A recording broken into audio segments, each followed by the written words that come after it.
Hey, E, ready for pizza? Are you kidding? I am so pumped to speak to some of our favorite pizza joints. I'm just excited to hear what they've been up to and to see what they really thought about being on the show. Speaking of which, I've got Paul from Palermo's calling me on the other line. Can I call you back? Yeah, sure. Talk soon. Thank you. The boys want to say hi really quick. Hey.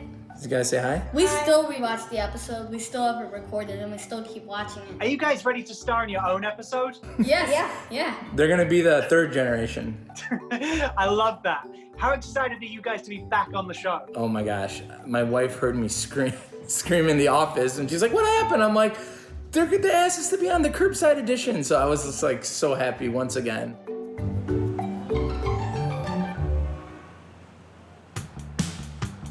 You guys know we couldn't do an Italian episode without grabbing some pizza. And there's no better place to get some thin crust than on the southwest side at places like Palermo's of 63rd. You guys have been telling us to come here since day one, so let's get sauced.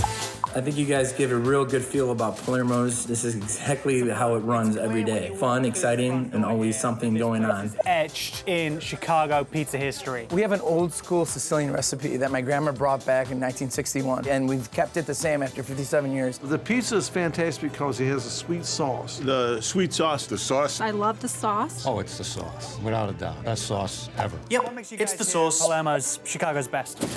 You know, if a customer comes in and they say, hey, the sauce is a little off, the first thing my uncle does is like sound the alarm.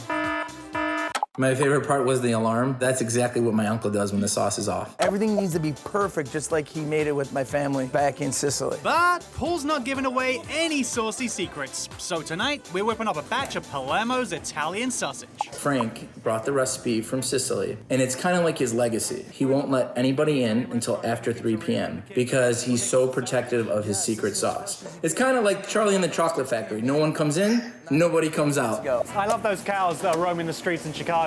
These cows? These are pigs. These are pigs. These are right. Chicago Well, pigs. I particularly enjoy it when the team leaves in my glaring mistakes. For the record, I know that sausages come from pigs. I like that. So I like let's the see, tradition. not too much spice because my mom will come out and yell at us. Hey! That soundbite is hilarious. For a quick grind.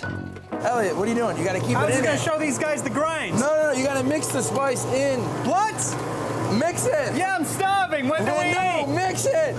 Time to build our pizza. Okay, Elliot, here's the dough. Some people use a template. I don't need a template, Elliot.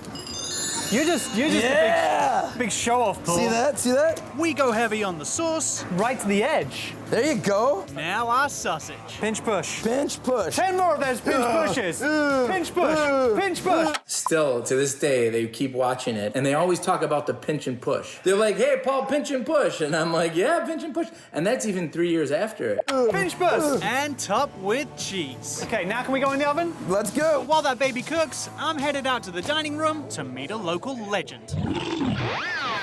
Guy next to me you might recognize. Dennis Lick. He used to block for Walter Payton, and he's 15 times the size of me. This is a full-size pizza, you know, where you can dig into and keep your weight up. When I grow up, I'm gonna be just like Dennis Lick. He still comes in on a weekly basis. I saw him about 2 weeks ago. The first thing he always says is like, how's Uncle Frank? So this is Paul's Uncle Frank. Yeah. Frank's been here since the place opened, right? Yeah, I've been eating this all my Did- life, even more than 55 years, because Yeah. my mother used to make it home. Oh, that's a beautiful composition. That sweet sauce is well balanced out by the sausage and the cheese. That's Italian through and through. So the sausage is not too spicy, it got perfect without sauce. And we never changed that. There was this Italian guy that was making the sausage and selling them. Says, do you sell the guy anything beside the... Says, well, first of all...